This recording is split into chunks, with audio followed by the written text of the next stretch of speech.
1,00,000 మంది శివభక్తులతో కలిసి మహారుద్రాక్ష పూజలో పాల్గొనండి. వెంటనే కాల్ చేసి మీ పేరును నమోదు చేసుకోండి.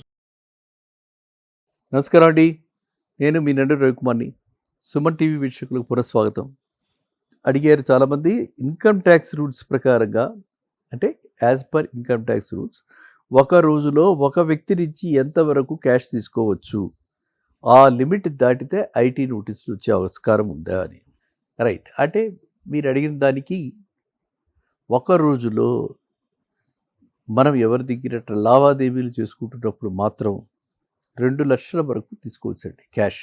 నగదు రూపంలో 2 లక్షలకు మించి తీసుకుంటే అది కనుక ఎక్కడైనా, అంటే మనం పెడుతున్నప్పుడు ఏ కారు ఎప్పుడైనా మనకి వెరిఫికేషన్స్ తనిఖీలు జరుగుతూ ఉంటాయి, ఎలక్షన్ టైంలో కొన్ని నియమాలు ఉంటాయి, అలాగా జరుగుతూ ఉన్నప్పుడు మాత్రం ఎవరైనా దొరికితే మాత్రం, పట్టుబడితే మాత్రము ఇన్కమ్ ట్యాక్స్ వాళ్ళు చాలా సీరియస్గా తీసుకుంటారు. ఈ డబ్బు మనది అని మనం నిరూపించుకోవడం కూడా చాలా కష్టం. అండ్ దీనివల్ల ట్రైల్ ఆడిట్ అని చెప్పి ఇట్లాంటివి ఎన్ని ట్రాన్సాక్షన్స్ చేశారు గతంలో అని చెప్పి కూడా చూడటం జరుగుతుంది. ఆ విధంగా వాళ్ళు మనీ లాండరింగ్ ఎలా అవుతుంది, లేకపోతే మనీ ట్రైల్ ఎలా అవుతుంది, ఎలా ట్రాకింగ్ అవుతుంది, ఎవరి నుంచి ఎవరికి వస్తుంది, ఎందుకు ఇంత నగదు రూపంలో ఎందుకు ఇంత చేస్తున్నారు అని చెప్పి ఇవన్నీ కూడా ఆలోచనలు ఎక్కువగా దీని మీద విచారణ జరిగి మనము చట్ట ప్రకారంగా నేరానికి అర్హులం. అర్థమైందండి. నేరం చేసిన వాళ్ళ కింద మనకి వాళ్ళు పరిగణిస్తారు. కాబట్టి వీలైనంత వరకు అందరూ కూడా అవాయిడ్ చేయండి. 2 lakhs మించి మాత్రం ఎట్టి పరిస్థితుల్లో క్యాష్ నగదు రూపంలో మాత్రం ఎటువంటి ట్రాన్సాక్షన్స్ చేయకండి.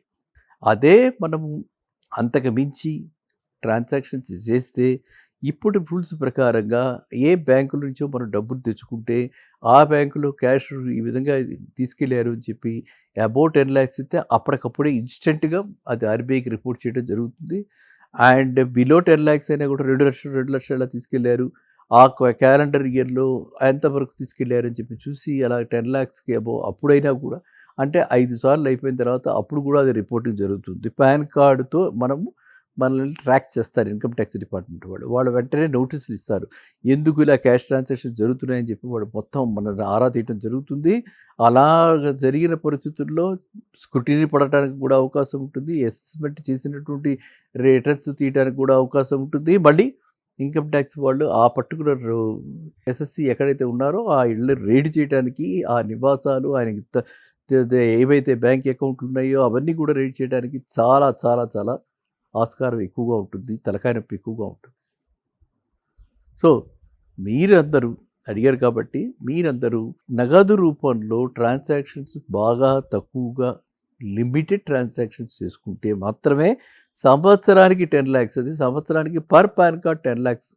అండ్ 8 months మనం ఎక్కడ ఏ ట్రాన్సాక్షన్ చేసినా 2 lakhs కంటే ఎక్కువ చేయకండి. అప్పుడు మాత్రమే మనకి పూర్తిగా చట్టరీత్యా మనకి రక్షణ ఉంటుంది. బియాండ్ దట్ చేసి మనం ఎవరి దగ్గర మనం ట్రాన్సాక్షన్స్ లావాదేవీలు నగదు లావాదేవీలు ఎక్కువ చేస్తే పొరపాటున గ్రహపాటున అది కనుక ఎవరి చేతిలో అన్నా మనకి తెలిస్తే, వాళ్ళు ఎవరైనా కంప్లైంట్ చేసి మనకి చెప్పకుండానే, మనం తెలియకుండానే శత్రువులు మన నీడలో ఉంటారు.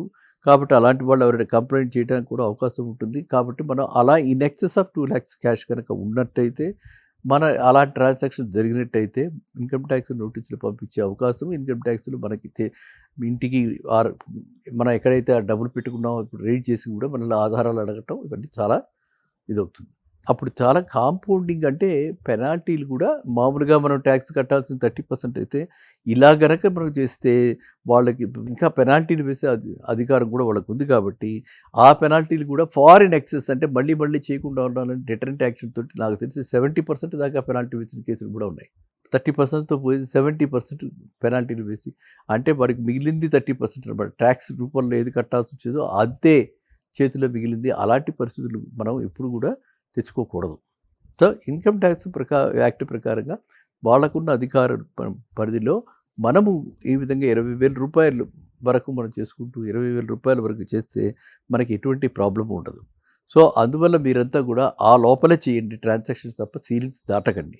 మరి ఇంకొక ప్రశ్న కూడా అడగటం జరుగుతుంది, ఏంటంటే అది చెక్ మనం ఇష్యూ చేసినప్పుడు వెనకాతల సంతకాలు పెట్టి ఇస్తున్నారు అని చెప్పి కూడా చెప్పడం జరుగుతుంది. వెనకాతల చెక్కు సంతకం పెట్టి మనం ఇస్తే ఆ పైన ఎండార్స్మెంట్ రాసుకుని మనం ఇచ్చింది ఒకళ్ళకి తిరిగి వివరణ ఇస్తున్నా. మనం ఒకళ్ళకి ఇచ్చాం, ఒక ప్రశాంత్కి ఇచ్చాం. అది ప్రశాంత్కే చెందాలి, ప్రశాంత్ అకౌంట్లోనే వేసుకోవాలి, ప్రశాంతే దీన్ని ఎన్కాష్ చేసుకోవాలని మనం అనుకుంటే వెనకాతల మనం సంతకం పెడితే ప్రశాంత్ ఇంకొకళ్ళు ఎవరు అంటే మన సంతకం పెట్టాం కాబట్టి మనమే ఎండార్స్ చేసినట్టుగా ఆ పైన ఆయన వేరే పేరు రాసి ప్లీజ్ పే టు ఇంకొకళ్ళ పేరు ఏదో కిషోర్ అని రాసి ఆ కిషోర్కి అది ఆ అకౌంట్ క్రియేట్ అయ్యేలాగా చేయడానికి ఆస్కారం ఉంటుంది. కాబట్టి మనం సంతకం పెట్టేటప్పుడు అకౌంట్ పేయీ రాసిస్తే ఆ పర్టికులర్ అకౌంట్ పేయీ అంటే అతనికి మాత్రమే చెల్లేలాగా అది మనం డైరెక్షన్స్ ఇస్తున్నాం అనమాట పేయింగ్ బ్యాంక్కి. కాబట్టి మీరు ఎవరైనా కూడా అలా చేస్తే మంచిది. దాని వెనకాతల సంతకం పెట్టవలసిన అవసరం లేదు. ముందుని మాత్రమే సంతకం పెట్టి అక్కడ కనుక మనం పేరు రాసేస్తే ఆ పర్టికులర్ పేరు అంటే అకౌంట్ పేయీ కింద క్రాస్ చేసి క్రాస్ చేస్తే చాలు, అకౌంట్ పేయీ కింద లెక్క. క్రాస్ చేస్తే ఆటోమేటిక్గా ఆ అకౌంట్కి మాత్రమే అంటే అతని అకౌంట్కి మాత్రమే క్రెడిట్ చేయడం జరుగుతుంది. ఆ దరిమిలా మనకి ఎటువంటి ఎవరు అడిగినా సరే ఎటువంటి అంటే మీరు పే చేయలేదు, మేము నోటీస్ మీరు మాకు బాకీ ఉన్నారు అని చెప్పి రేపు తదుపరి అడిగితే కూడా ఇది మనము ఒక ఎవిడెన్స్ కింద చూపించడానికి ఆస్కారం ఉంటుంది. అకౌంట్ పేలో నుంచి మనం చెక్ ఇచ్చాం కాబట్టి అమౌంట్ ట్రాన్స్ఫర్ అయింది కాబట్టి మనకి ట్రయల్ చేయడానికి రేపు చూపించుకోవడానికి కూడా మనకి ఇది ఒక ఎవిడెన్స్ కింద కూడా ఉంటుంది. అదే కనుక మనం వెనకాతల సంతకం పెట్టిస్తే అది వేరే అకౌంట్కి వెళితే మనం అకౌంట్ నుంచి డెబిట్ చేసిన అకౌంట్ చెక్ నెంబర్ తీసుకుని మళ్ళీ అది ఎక్కడికి వెళ్ళింది, ఏ క్లియరింగ్కి వెళ్ళింది, ఏ బ్యాంకులోకి వెళ్ళిపోయిందని చెప్పి ఇవన్నీ వెతుక్కోవాల్సినటువంటి చాలా పెద్ద తతంగం మనకి ఏర్పడ్డ అవకాశం ఉంది. కాబట్టి దాన్ని రిస్ట్రిక్ట్ చేస్తూ వెనకాతల సంతకం అనవసరంగా పెట్టి ఎవరు చెక్కులు ఇష్యూ చేయకండి. ఓకేనా? మళ్ళీ కలుద్దాం నెక్స్ట్ వీడియోలో. నమస్కారం.